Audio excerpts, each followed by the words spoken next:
ini kami akan menjelaskan bagaimana tubuh Anda memproses makanan yang Anda makan untuk menyediakan energi yang dibutuhkan seluruh sel tubuh Anda, dan juga apa yang terjadi jika Anda menderita diabetes dan sistem ini tidak bekerja dengan baik saat Anda mengonsumsi makanan yang mengandung karbohidrat. Makanan tersebut dipecah di lambung dan sistem pencernaan menjadi glukosa yang merupakan sejenis gula. Gula, kita membutuhkan glukosa dari makanan karena itulah yang memberi kita energi. Makanan yang mengandung karbohidrat adalah makanan yang bertepung, makanan manis, susu, dan beberapa produk susu, dan buah. Glukosa ini kemudian berpindah ke aliran darah dan tubuh mendeteksi bahwa kadar glukosa darah meningkat. Menanggapi hal tersebut, pankreas, yaitu kelenjar kecil yang berada tepat di bawah perut, mulai melepaskan hormon yang disebut insulin, dan insulin itulah yang membantu tubuh kita mendapatkan energi dari makanan yang kita makan. Aliran darah kemudian membawa glukosa dan insulin ke setiap sel di tubuh kita yang membutuhkannya. Untuk membuatnya lebih mudah dipahami, mari kita lihat sel otot. Di sel otot, insulinlah yang memungkinkan glukosa masuk ke dalam sel untuk digunakan sebagai energi. Ini seperti insulin adalah kunci yang membuka pintu sel, sehingga glukosa dapat masuk. Dengan demikian, kadar glukosa darah mulai turun. Namun, kadar glukosa darah dapat ditingkatkan kapan saja melalui hati yang melepaskan glukosa ekstra yang itu telah disimpan. Glukosa darah meningkat lagi dan pankreas memproduksi lebih banyak insulin untuk bergerak bersama glukosa tersebut melalui aliran darah ke sel-sel otot, membuka pintu dan memberikan glukosa masuk. Tubuh berfungsi paling baik dengan glukosa darah pada tingkat optimal. Tidak suka jika glukosa darah naik terlalu tinggi. Biasanya ada siklus di dalam tubuh untuk menyeimbangkan kadar glukosa dan insulin, dan ini dicapai melalui makanan yang Anda makan, pankreas, dan hati. Namun, pada beberapa orang, sistem ini tidak berfungsi dengan baik dan mereka menderita diabetes.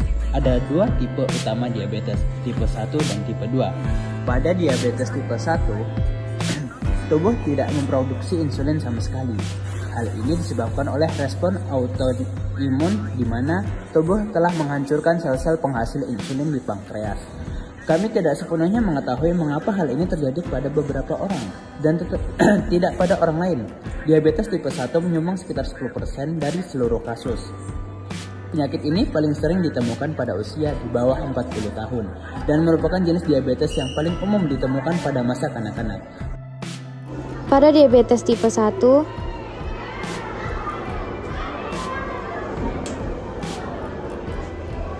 makanan yang mengandung karbohidrat diubah menjadi glukosa seperti biasa. Glukosa itu kemudian beralir ke aliran darah normalnya.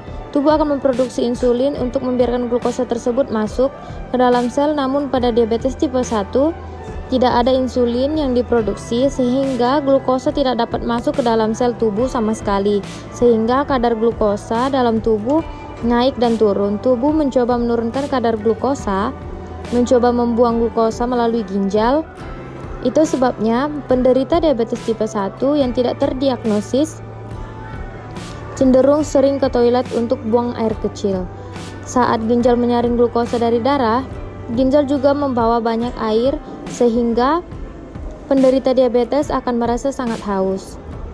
Urin mengandung banyak glukosa dan menciptakan lingkungan yang memudahkan bakteri berkembang biak, sehingga sangat umum terjadi kondisi Bukan mengandung kadar glukosa yang tinggi sehingga lebih banyak bakteri dari biasanya yang cenderung berkembang biak di luka daging dan penyembuhannya mungkin lambat. Glukosa juga dapat menumpuk di lensa di bagian depan mata sehingga menyebabkan cairan di dalam lensa menjadi kabur. Hal ini berarti bahwa beberapa penderita diabetes tipe 1 yang tidak terdiagnosis dapat mengalami penglihatan kabur karena glukosa tidak dapat masuk ke dalam sel untuk digunakan sebagai energi. Seseorang yang mengidap diabetes tipe 1 yang tidak terdiagnosis akan mulai merasa sangat lelah, lesu, dan tidak dapat melakukan rutinitas normal sehari-hari. Namun tubuh tetap membutuhkan energi agar dapat bekerja dengan baik, sehingga yang dilakukannya adalah mulai memecah alat lemaknya, dan hal itu dapat menyebabkan penurunan berat badan. Jadi gejala utama diabetes tipe 1 adalah sering ke toilet, rasa haus, sariawan atau gatal pada alat kelamin. Penyembuhan luka lambat pandangan kabur, kelelahan dan penurunan berat badan.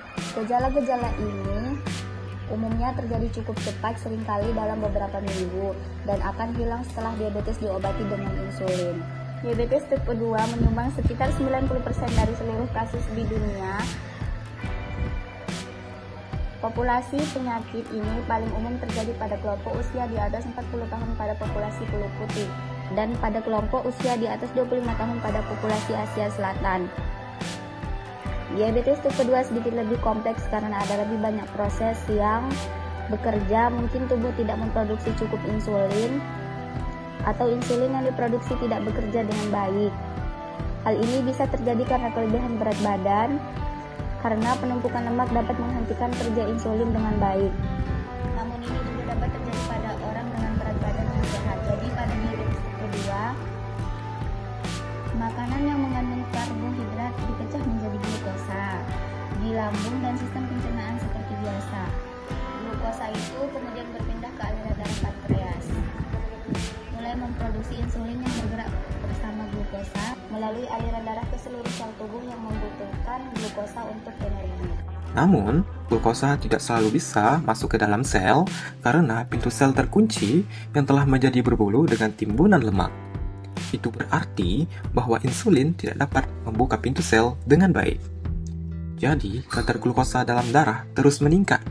Sebagai respon terhadap hal ini, pankreas memproduksi bahkan lebih banyak insulin sehingga kadar glukosa darah terus meningkat dan kadar insulin juga meningkat.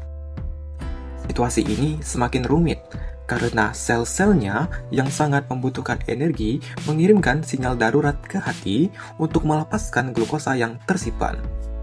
Kadar glukosa darah naik dan pankreas menghasilkan lebih banyak insulin hingga tidak dapat bertahan lagi dan akhirnya rusak. Seperti halnya diabetes tipe 1 dan gejala